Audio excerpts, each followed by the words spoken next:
Tonight, we're going to take you back in time to the golden age of radio. When this era peaked in the 1930s and 40s, television and video games, they were simply unrealized dreams. Times were difficult. War was fresh on everyone's mind. A larger percentage of people were out of work, and they did without many luxuries, and even a few necessities like washing machines and vacuum cleaners, but not the radio. The typical radio was not a small device. They were built into large wooden cases that amounted to elaborate pieces of furniture. But the radio, it was more than a piece of furniture. It was almost like a member of the family. By 1935, it brought 22 million American family and friends together each night as the magic of imagination came to life over the radio waves. And they would perform it live before a studio audience. Well, tonight, you are that studio audience. The audience is an integral part of our production, so participation is encouraged. When you laugh, go ahead and laugh out loud. When you applaud, do so quickly and with vigor. If you feel like crying, go ahead and let it out. We ask that you sing along with all the songs that we have. We made it easy for you because we put the words to the songs in the program. Also in the program, you will find a list of our sponsors that we've had for last weekend and as well as this weekend. So when you see them out in the community, thank them for bringing It's a Wonderful Life to you tonight.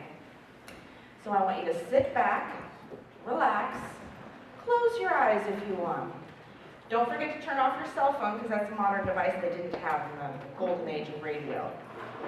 Imagine yourself at home, curled up next to that old friend, the radio.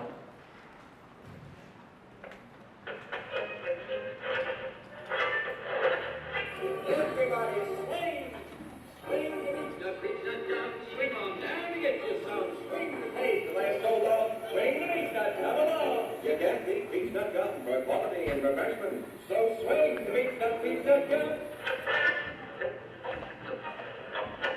Yesterday, December 7th, 1941, a date which will live in infamy.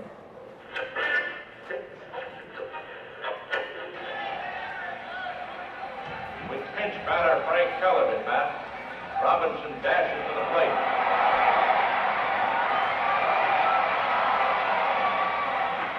It's close, and umpire Summers calls him safe on the daring maneuver. But Yogi Berra doesn't think so.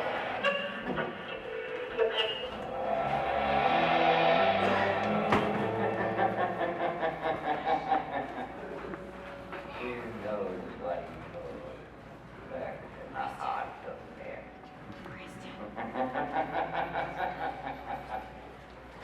The shadow knows.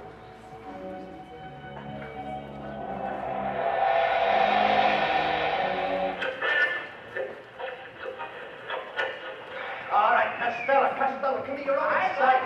You're all excited. What's the thing you've got there? Hey, just like a telegram. Where'd you get it? Oh, it's in a long green underwear. Give it to me. Costello in a long green underwear. Yeah, he was wearing a West Virginia suit. Now, yes, dummy.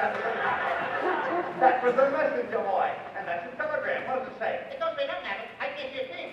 You haven't even opened the envelope. Oh, yeah, open it. I thought you were supposed to peek through this little window in the front.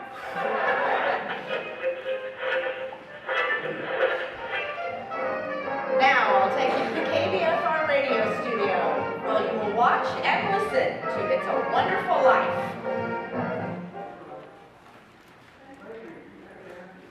We're live on the air in 5, 4.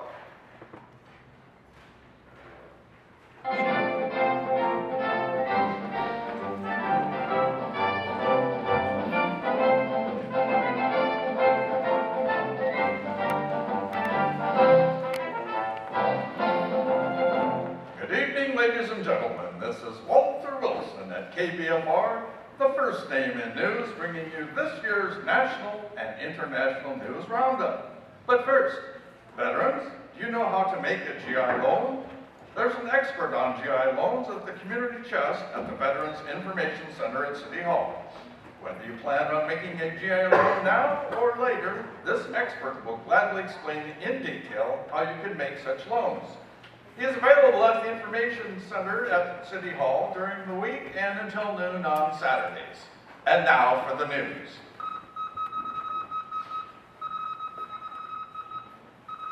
The World Series has been won by the New York Yankees against the Brooklyn Dodgers. The Yankees, led by MVP Joe DiMaggio, won the series in 7 games for their first title since 1943, and their 11th World Series championship in team history. For the first time in World Series history, a racially integrated team played with the appearance of Jackie Robinson on the roster for the Brooklyn Dodgers. And now a word from one of our sponsors. Christmas seems to bring out the best in people. It's a time of giving and sharing, a time to join friends and open our hearts. For 35 years, Beverly Rice and Gary Goodson of the Pancake Mill Restaurant and Pie Shop have been an integral part of our growing neighborhood called the Bay Area. Besides their reputation for serving delicious meals and bakery items in a friendly, cozy environment, they have served our community in their generous support of education, sports, recreation, and the arts. The Pancake Mill is a meeting place for local business people, families, and good friends. Their crew, many of whom have long histories of serving their customers, always greet you with a cheerful smile. So when you want that special breakfast or lunch, or are looking for someone to cater your next event, choose the Pancake Mill. It's more than pancakes, it's family. And now, another word from one of our sponsors. Hey, bellissimo, buena sera, io ti amo. Harold, what are you doing? Oh, hi, Beverly. I have only 1 month anniversary with my new girlfriend. I want to really impress her, so I'm cooking lasagna for her tonight. And we're having some red vino, wine, what they call it in Italy. And I'm brushing up on my Italian. Buona sera, signora. Harold, I had no idea you were so international. Are you making everything from scratch? Well, not exactly. I'll need to get the lasagna out of the freezer. It was on sale at the grocery store. Oh, Harold, what are you thinking? You should take that lucky girl to Benetti's. They have some very delicious meals, a full bar, a great vino selection. It has the ambience of an old Italian villa. That's a house, Harold. And it has a beautiful view overlooking the boardwalk and the bay. That's where you need to take your girlfriend, you silly man. Benetti's? Oh, you mean Joe Benetti's place in Coos Bay on 101 across from the Egyptian Theater? Well, what's the menu like? Do they have lasagna? Of course they have lasagna, and tortellini, and seafood, and some amazing minestrone. That's soup, Harold. Oh, Beverly, I'm going to really impress my new girlfriend. Thanks so much. Should I make a reservation? Well, it's not a bad idea. Give them a call at 541-267-6066. Thanks, Beverly. You're sure swell. Oh, it's my pleasure, Harold. Non c'è niente di più romantico de cibo italiano.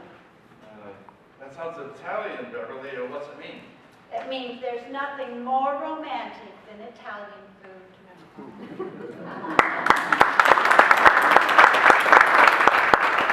That's all the news for now, folks. This is Walter Wilson signing off the news and taking you to the studios of KBFR and the lovely voice of Doris May singing I'll Be Home for Christmas. We ask that all of you in our audience and at home sing along with Doris. We ask that all of you sing along. You know what? I have to move that down. I apologize to our radio audience.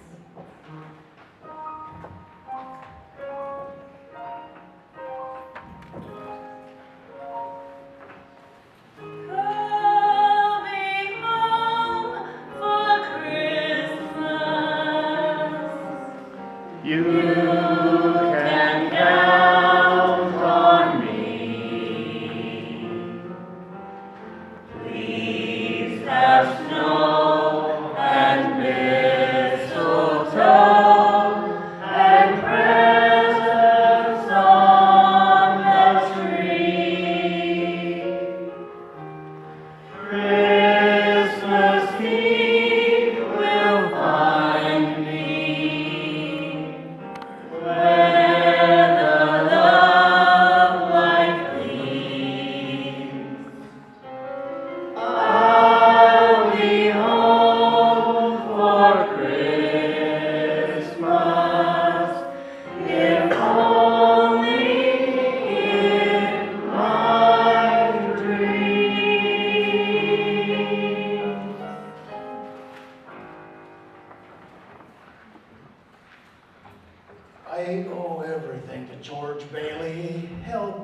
help my friend, Mr. Bailey.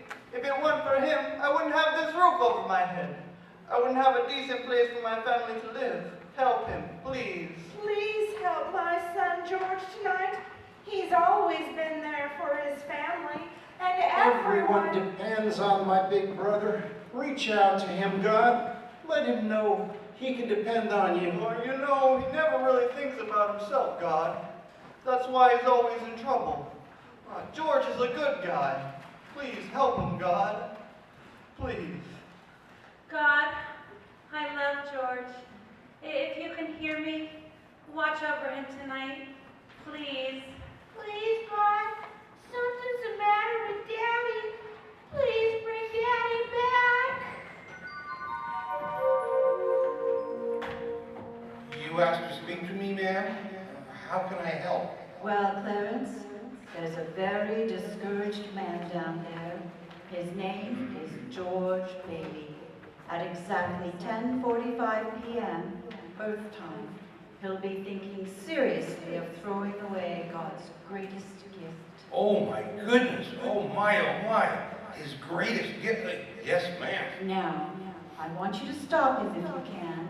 Have a seat, Clarence, and I will help you get acquainted with George Bailey. Yes, ma'am. Ma'am, if I should accomplish my mission, what I mean to say, ma'am, is that if I could help George Bailey, may I get my wings? I've been waiting over 200 years now, and well, people are beginning to talk. Clarence, what is that book you're holding? The Adventures of Tom Sawyer, ma'am. I was reading it when you sent for it. Oh, fine book. Excellent. Well, if you do a good job on George Bailey, we'll see about your wings. Oh, thank you, ma'am. Thank you so much. All right now, Clarence. We have only a short time to get acquainted with George Bailey before you leave. When George was a boy, two events occurred that you should keep in mind. One was when his young brother Harry fell through the ice and almost drowned. George saved him. Brother fell through the ice. George saved him at the frozen pond. Look out, you guys! Here comes George! Oh, that was fun! Here comes Cindy! Hee-haw! Hee-haw! Oh, okay, guys. Here comes my little brother Harry. Come on, Harry! Don't be a scaredy cat! I'm not a scaredy cat. Come on! Go, Harry! Go! Yippee! Go, Harry! Oh, George, help, please! Come on, guys! Oh, Harry's broken through the ice and he's in real trouble. Form a chain, guys!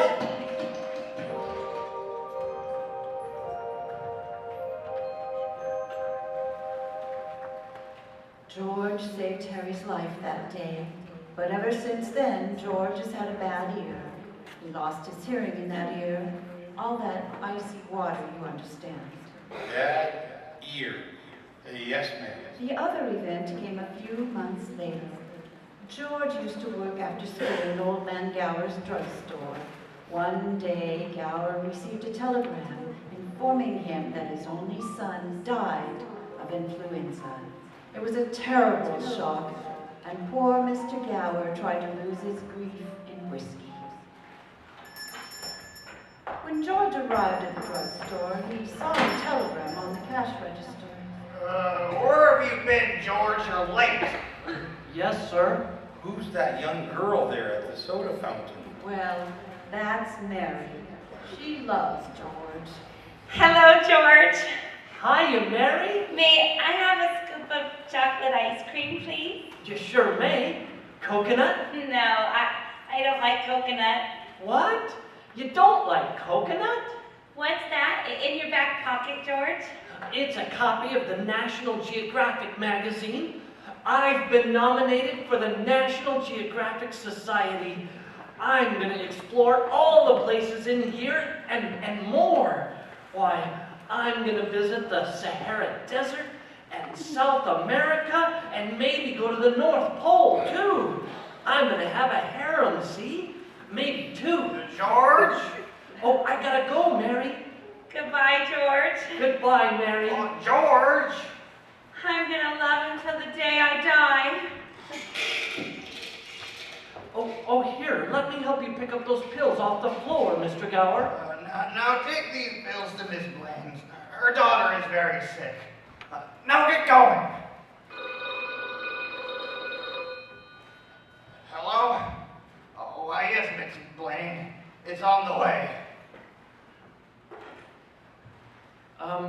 Mr. Gower, Mr. Gower, did you... Well, why are you still here? That's the second time Miss Blaine has called. What happened to her prescription? You lost it, didn't you? No, Mr. Gower, here it is. Why, you good for nothing? Don't you know that Blaine's girl's very sick? Ow! Oh, Mr. Gower, my ear! Oh, you're hurting my sore ear! That'll teach you to loaf, you lazy brat. Mr. Gower, you don't know what you're doing. You put something wrong in those capsules.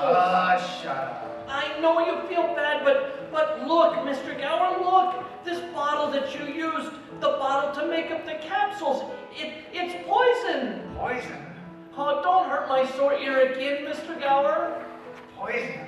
It's why I didn't deliver the prescription, Mr. Gower. All I wanted was to make sure.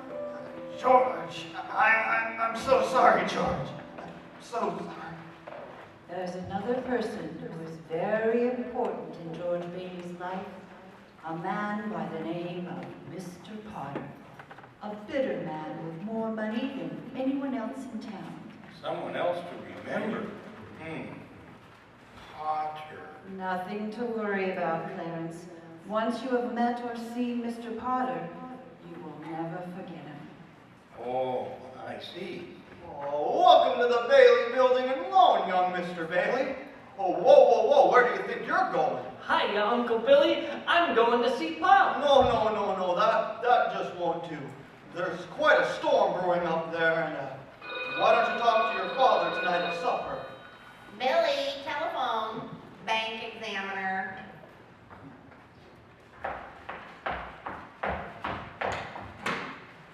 I'll find a way to get the money, Mr. Potter. Just give me a little more time. Can you give me 30 days? Hey, Pop? Just a minute, George. 30 days. Now listen here, Bailey. I have a business to run, and so do you. But it seems I'm the only one that takes this business of dollars and cents seriously. Mr. Potter, I just thought... Pop! Just a minute, George. Now listen here, Bailey. You must squeeze these freeloaders until they pay up. Have you foreclosed on any of them? Foreclosed? Why? Of course you haven't, have you? Oh, times are bad, Mr. Potter. A lot of these people are out of work. They have families and children. Foreclosed. Why are you such a bitter and sad man, Mr. Potter? You have more money than you would ever be able to spend in a lifetime. In 1,000 lifetimes. Why, with no family, no children, you have plenty. And I suppose you would have me just give it to miserable failures like yourself and that idiot brother of yours. Well, you can't say that about my father. Well, he's no failure. My pop's the biggest man in town. All right, George, all right. Oh, don't let him talk to you like that, Pop. Run along, George. We'll talk tonight at supper. The biggest man in town.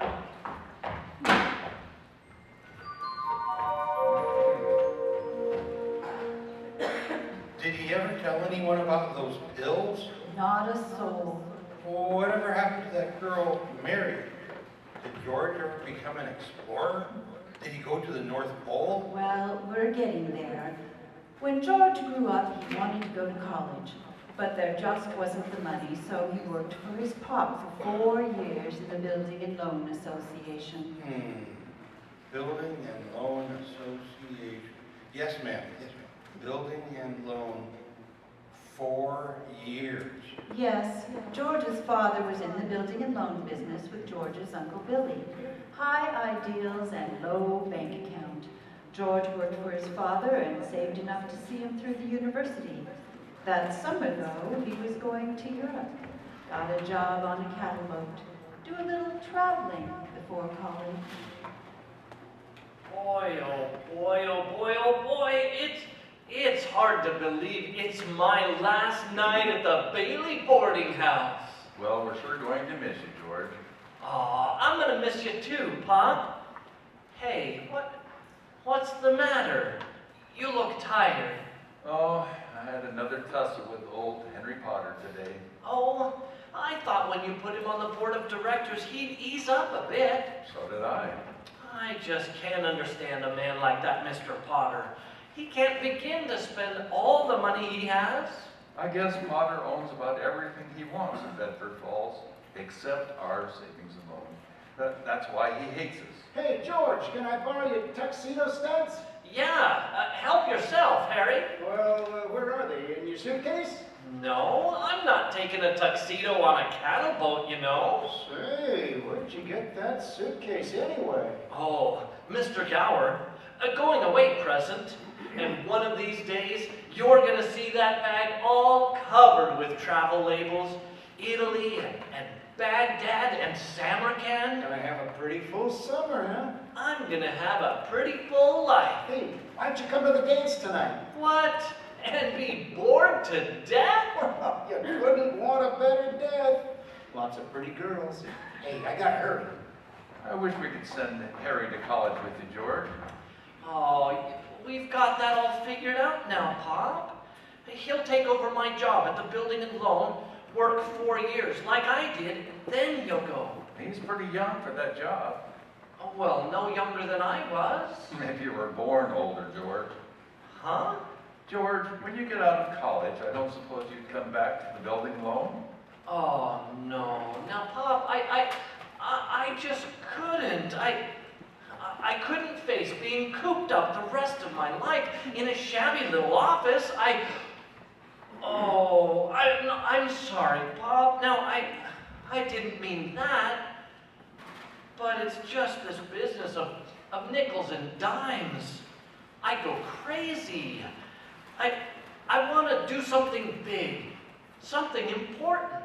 Well, in a small way, we are doing something important, George. In that shabby little office, we help people figure out how they can own their own homes. I know, Pop. I just wish that I felt that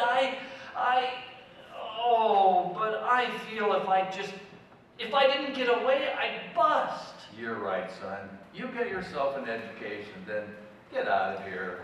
Oh, Pop, you want a shock? I think you're a pretty great guy. Well, thanks, George.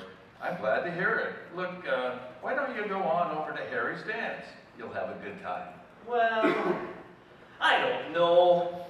Maybe I will drop in. Yeah, maybe I will at that.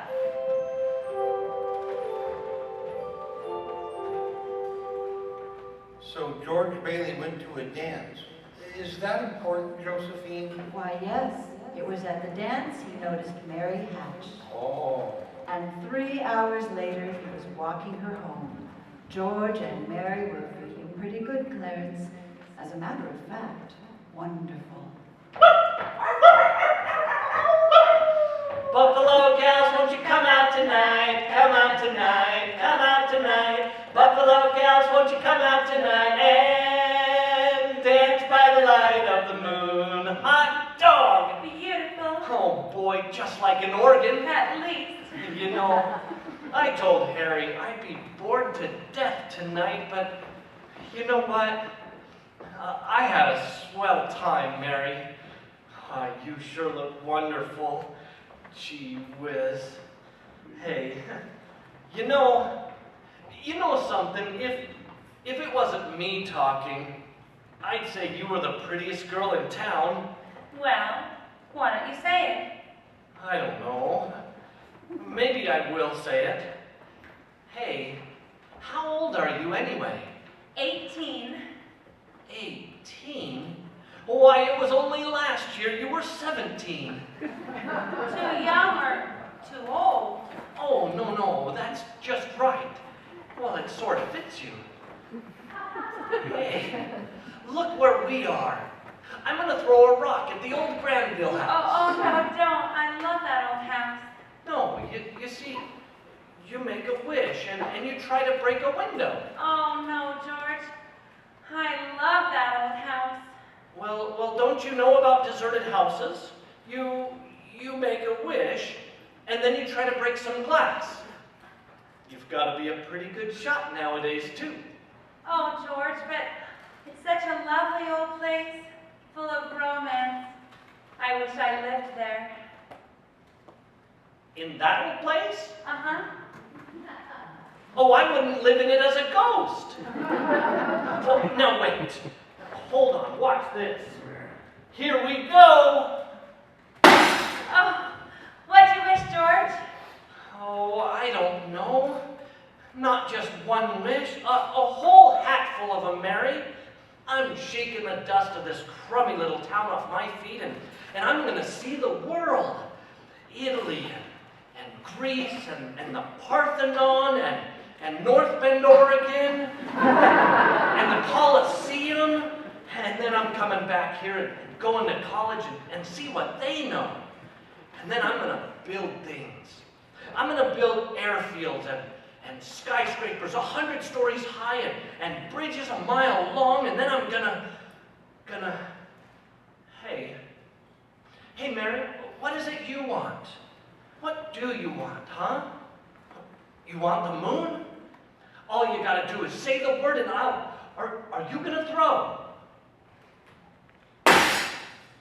Wow, nice throw, Mary. What are you gonna wish for? I can't tell. It might not come true. Oh, what is it you want, Mary? You want the moon? Just say the word and I'll throw a lasso around it and pull it down. Hey, that's a pretty good idea. I'll give you the moon, Mary. I'll take it. Then what? Well, then you could swallow it. And it would dissolve, see? And the moonbeams would shoot out of your fingers and the ends of your hair, and you think I'm talking too much? Yes, why don't you kiss her instead of talking her to death? Who's that, Mary? That's Old Man Collins. How's that, sir? I said, why don't you kiss her instead of talking her to death? You want me to kiss her, huh? Ah, youth is wasted on the wrong people. Now hold on, mister. Oh, you come on back out here. I'll show you some kissing that'll put hair back on your head. Why don't you come on? George! Uncle Billy! Hey, watch this. I'm gonna kiss Mary Hatch. Just watch. George, get in the car quick. Your father's had a stroke. What? George, get in, hurry.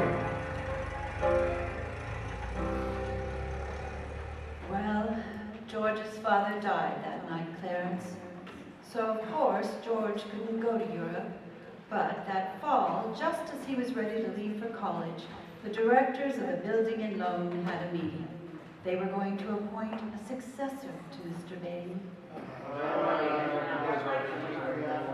As everyone knows, George gave up his trip to Europe to help with the building and loan these past few months. George, you need to know that we all appreciate your hard work and dedication to the building and loan, this town, and your father's legacy. I think that's all we needed you for, George. We wish you good luck and Godspeed. We all know you're anxious to make your train and get off to college. Thank you, Dr. Campbell, and thank you, board members. Ernie and his taxi are waiting for me downstairs right now. Mr. Chairman, Mr. Chairman. What was that you said, Mr. Potter? Mr. Chairman, I think it's time we get down to the real business at hand.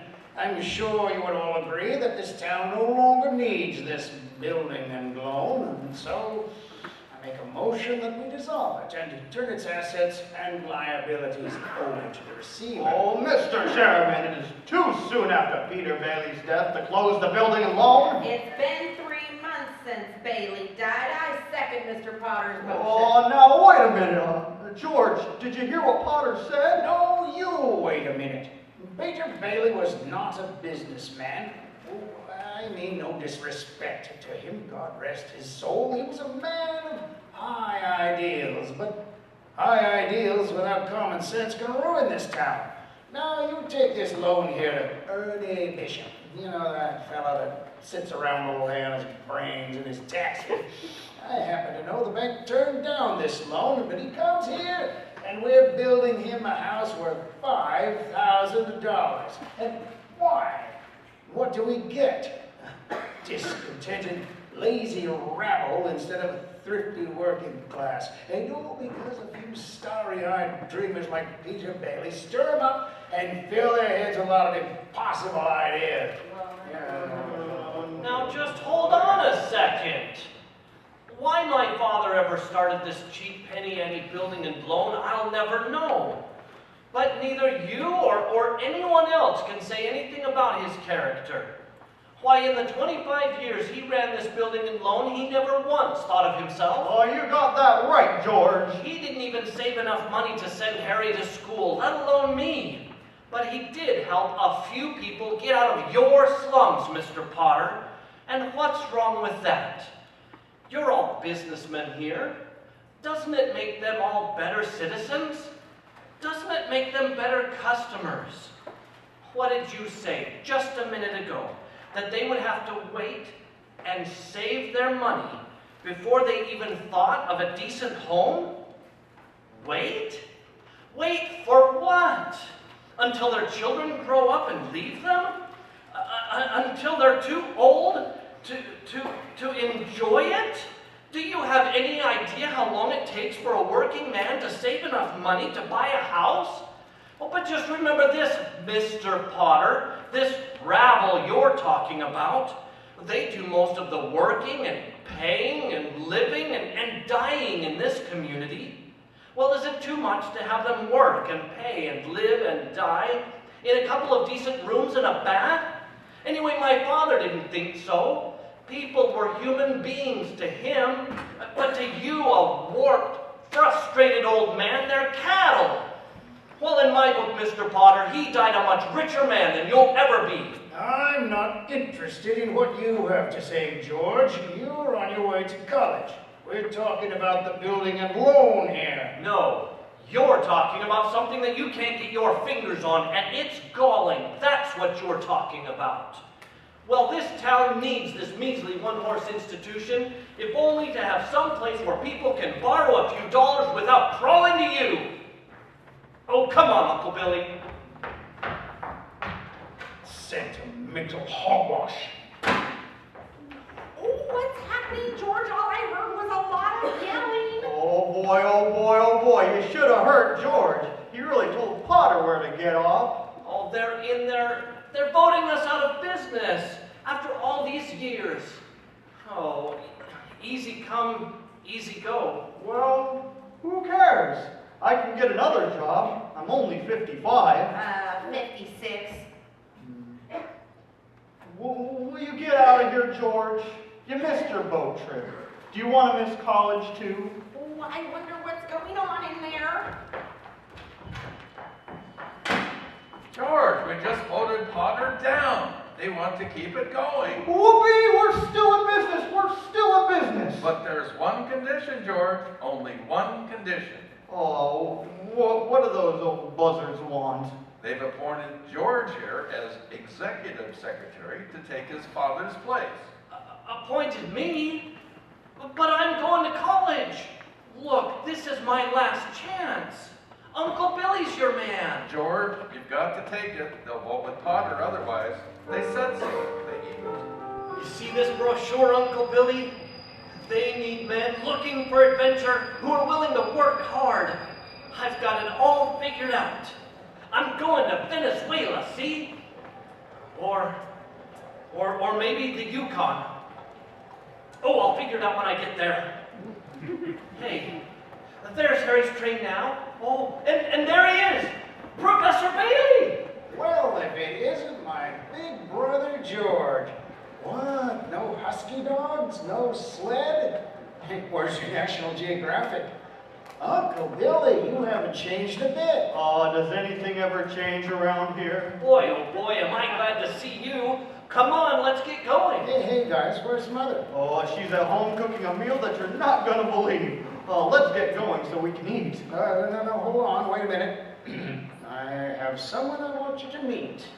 Well, hello there. Well, how do you do, miss? Ruth Dakin. Ruth Dakin Bailey, if you don't mind.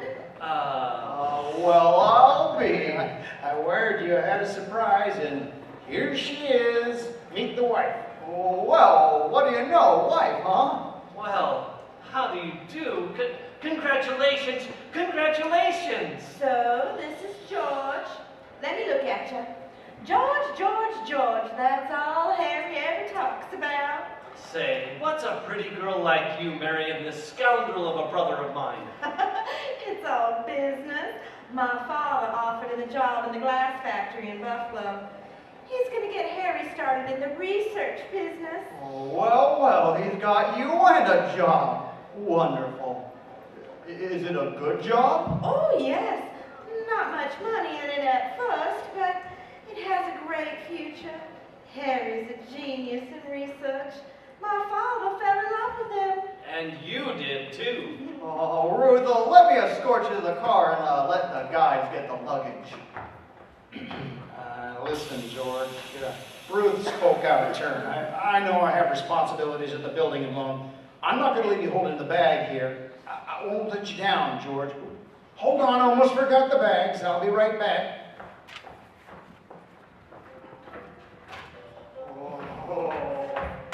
Oh boy. I feel so good I could spit in Potter's eye. And I think I will. Oh boy. Oh, excuse me. I think I might have had a little too much to drink at the party tonight. Maybe I better go home.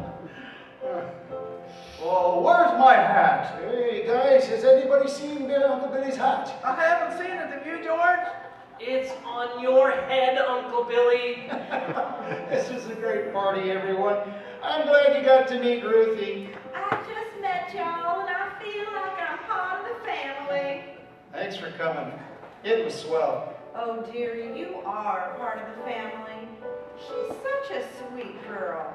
Such a sweet girl, don't you think so, George? Oh, it's time for me to go. I think I'll join you and leave my cab here if that's okay with Mrs. Bailey. I'll walk with you and make sure you get home safe. Oh, thank you, boys. And now let's get moving. Uncle Billy, you're going the wrong direction. Your house is this way. Watch your step, Uncle Billy. Careful, careful. Got it? Oh, thank you, Professor Bailey.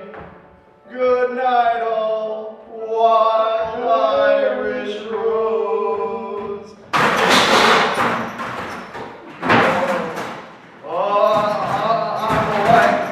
I'm all right.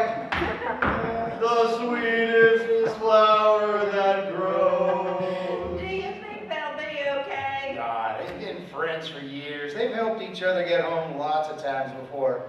I'm tired, Harry. I think I'll turn in. Me too. Good night, Mother. Good night, George. Good night, dears. Good night. Well, how do you like your new sister-in-law, Ruth? She's swell. Looks like she can keep Harry on his toes. Yeah. Yeah, and keep him out of Bedford Falls anyway. George, do you know Mary Hatch is back from school? Yeah. Came back 3 days ago.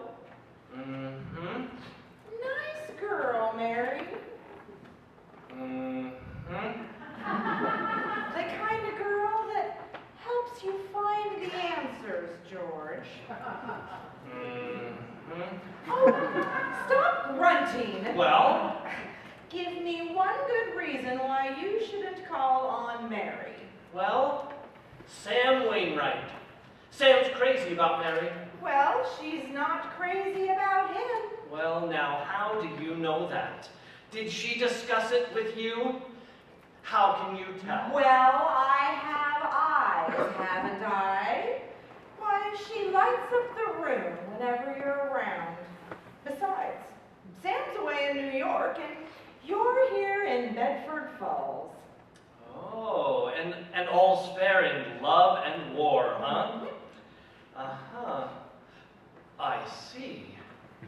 Okay, Mother.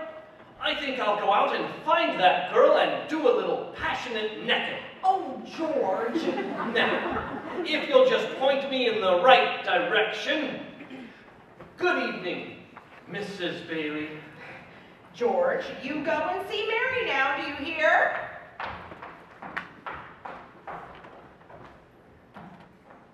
George, is that you out there? Uh-oh. Oh, hi, Mary. Well, are you coming in? I just happened to be passing by here. Oh, well, you've been pacing outside my house for the past 5 minutes. Well, have you made up your mind? How's that? I said, have you made up your mind? About what? About coming in. Your mother just phoned. She said you were coming over for a visit. My mother? Just phoned? Oh, what does she mean coming over? I just happened to be passing by, that's all. Oh, I went for a walk, that's all. Well, are you coming in or aren't you? Well, all right. I'll come in for a minute. I'll be right down. But I didn't tell anyone I was coming here, you know. A fella can't even go for a walk nowadays without, when did you get back? Tuesday. Where did you get that dress? Do you like it? Well, it's all right. Say, I would have thought you would have gone back to New York, like Sam and Alice and the rest of them. Oh, I worked there for a couple of summers. I don't know. I guess I was homesick. Homesick? For Bedford Falls? Why, yes. My family is here and everything. I still can't understand it. I didn't tell anybody I was coming here, you know. Would you rather leave? Well, no. I wouldn't want to be rude. I'll sit down for a little while. It's nice about your brother Harry and Ruth, isn't it? Yeah. It's all right, I guess. Don't you like her? Oh, well, of course I like her. She's a peach. Oh, just marriage in general you're not enthusiastic about, huh? No. Marriage is all right for a lot of people. Well, it's all right for Harry and Ruthie and Sam and you. Sam? Sam Wainwright? Mary? Who's down there with you? It's George Bailey, Mother. George Bailey? What's he want? I don't know. What do you want, George? Me? Oh, not a thing, and I just came in to get warm. He's making violent love to me, Mother. Well, you just tell him to go right back home. Sam said he'd call you from New York tonight, didn't he? I guess so. You know, your mother needn't. I didn't come here to. What did you come here for then? Oh, I don't know. You're supposed to be the one with all the answers. You tell me. Oh, why don't you go home? That's where I think I'm going. I don't know why I came here in the first place. Good night. Good night. Mary! Telephone! Mary! The way you're shouting, you would think that. Mary! You think what? Mary! All right, I'll get it. George, on your way out, would you mind turning off the phonograph? I'd be happy to. Doggone crazy song. Hello? Sam. Oh, Mary, gee, it's good to hear your voice. Hee-haw. How are you, Sam? I forgot my hat, Mary. Who is that? Oh, I was just talking to an old friend of yours, George Bailey. Old Mossback George? Old Mossback George. Well, hee-haw, put him on. Wait a second. George. He doesn't want to speak to George. He does so. He asked for him. Did you call me? Because if you did, I'm in a hurry. Sam wants to talk to you. Oh?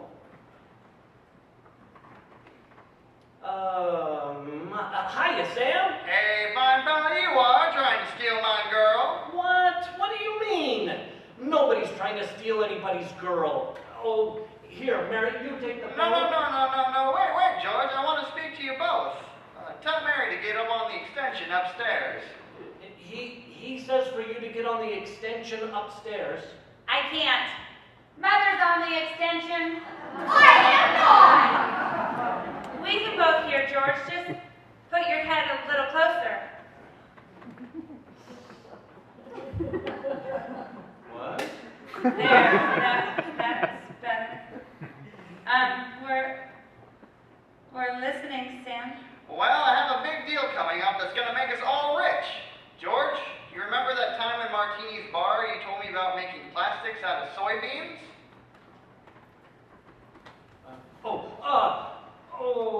Plastics. Yeah, yeah. Well, my father's checked into it, George, and now he's going to put up a factory in Rochester. What do you think about that?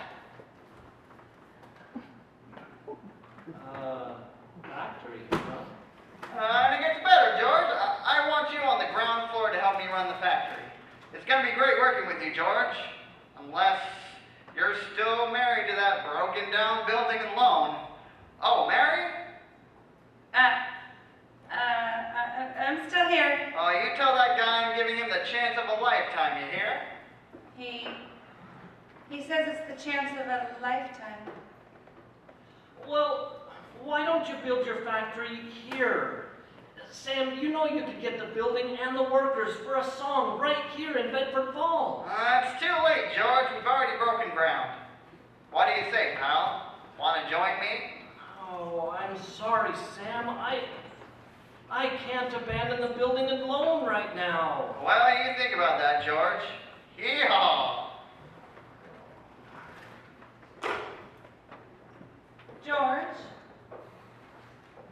George, what's wrong? Are you all right?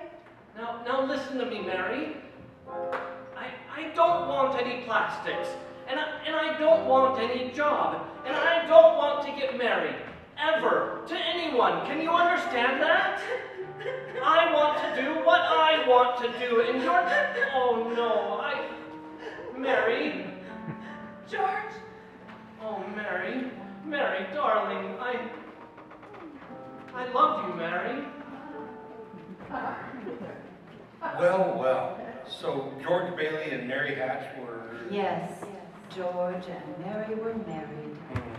And they started off on their honeymoon in Ernie Bishop's taxicab. Hey, where are you two going on this here now honeymoon? We're gonna shoot the works, Ernie.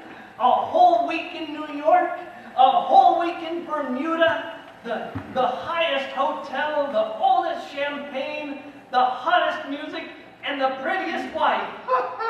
So you're finally getting out of Bedford Falls, huh? Then what? Yeah, then what, honey? After that, who cares? That does it. Hey, you know, Mrs. Bailey, I haven't kissed you lately. Things are looking good. Yes, it does seem like George is finally getting everything he always wanted. Well, I don't understand what made him want to end his life. Patience, Clarence. Let's look in on Uncle Billy at the building in Lone.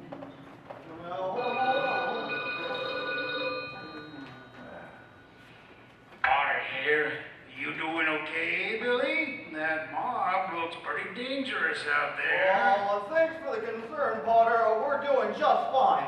I'm sending my accountant over right now. I'm calling your loan. But that'll take every penny we have. Well, I'm going to do everything I can to help.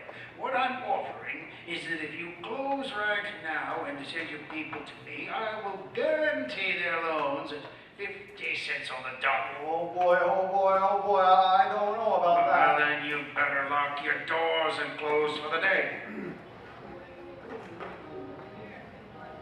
Hey, George, there's something funny going on over there. Look over there at the bank. It looks like a run.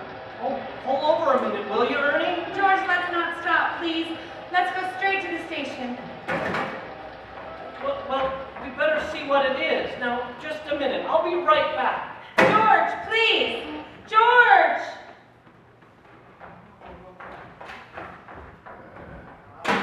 Hey, what's going on, Uncle Billy? What's happened? Why are all those people out there? Well, this is a pickle, George. All I know is Potter called our loan, and I just handed over all our cash. Holy mackerel! Well, the whole town's gone crazy. Bank's in the same spot we are. Our charter. What about our charter? Our charter says we have to stay open until 6 p.m. The state could take away our license if we don't. Well, Potter called our loan, and how can we stay open until 6 without any money? George, where are you going? Out to talk to those people. Come on! Poor George Bailey. Oh, he's certainly in desperate trouble, Josephine. I'll go to him at once. Now calm down, Clarence, calm down. We're nowhere near the point where George Bailey is thinking of taking his life. We're not?